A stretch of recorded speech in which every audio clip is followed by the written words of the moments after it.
Welcome to this week's Dunlop Track Conditions Report here in Seattle, Washington, and Broc Glover, the man next to me from Dunlop, six-time AMA champion, AMA Hall of Famer. It's going to be a wet, nasty race we got here. I mean, you see all the tarps out here that the Dirt Works guys put down. You still see some standing water. That makes it hard on you guys. Absolutely, Jim. I mean, it really is hard on the crew that comes and builds the track. I mean, they've been dealing with rain all week.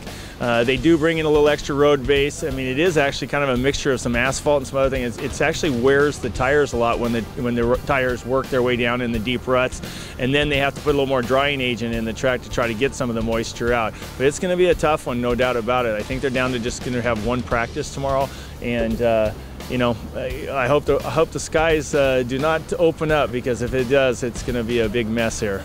You mentioned that one practice, Marshall Plum and all the guys changing tires. You know, what happens after that, you know, practice? You get a plethora of guys coming back saying, hey, we went with the wrong tire. We need to change to this tire.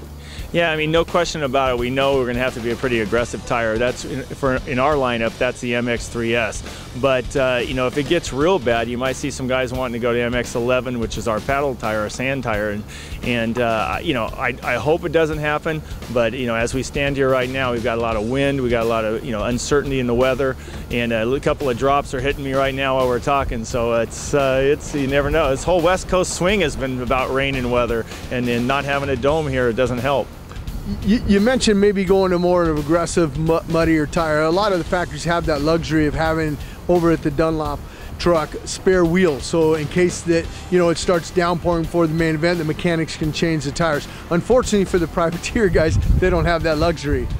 Yeah, it is a little harder to deal with, but you know, most of the guys that make the main events, you know, do have a spare set of wheels. That's the good news. For the privateer riders trying to make that qualifying, trying to get into a good enough spot, you know, we hope it doesn't happen for their sake. But you know, the MX3S is still a darn good tire, even in the sloppy, muddy conditions. So I don't think it's going to be the difference between making the main or making the night program and not making it, though. Kind of reminds me, going back, you talk about that West Coast swing, Oakland. This kind of reminds me of a lot like Oakland, and you were saying that Oakland, you had a lot of tire wear there.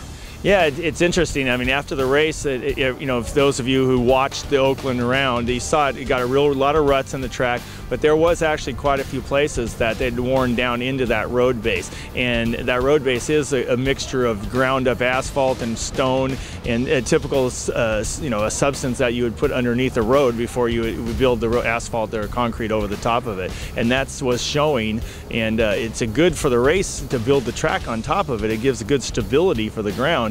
But when they get down into it, it certainly does. It's racing on a very coarse, abrasive surface, and we actually did see a lot of tire wear in that race. Well, that's it for this week's Dunlop Track Conditions Report here in Seattle, Washington. He's Broc, I'm Jim. We'll see you next time.